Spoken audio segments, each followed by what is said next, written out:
આ જ બેસાડવા જેવી છે. દ્રવ્યનો નિશ્ચય હાથમાં આવ્યા વિના, દ્રષ્ટિનો વિષય હાથમાં આવ્યા વિના જ્ઞાનની પર્યાયનો નિશ્ચય પ્રગટ જ ન થાય. કેમ કે પર્યાયનું કરતાપણું તો શલ્ય પડ્યું છે અંદરમાં.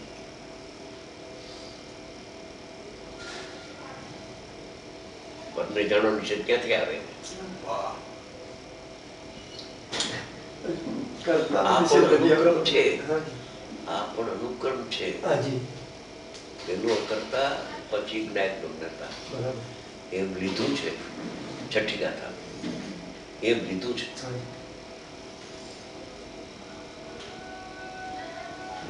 બે ના પાડે એમ લીધું છે. 415 ગાથાનો સાર. એક જ્ઞાયક ભાવનું પુસ્તક બહાર પડ્યું, એના ઉપરના વ્યાખ્યાન 18મી વખત 19મી વખત છઠ્ઠી ગાથા.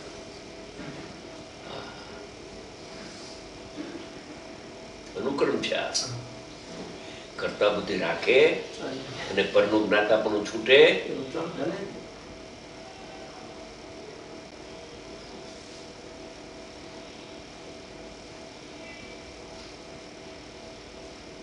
પેલા તો બેને 4 બોલ કહે એમાં પ્રમાણમાં આવવું જોઈએ.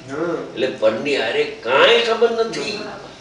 કરતા કર્મ નિમિત્ત નૈમિત્તિક જ્ઞાતા જ્ઞેય કાંઈ સંબંધ નથી. ત્યારે તો હજી પ્રમાણમાં આવે.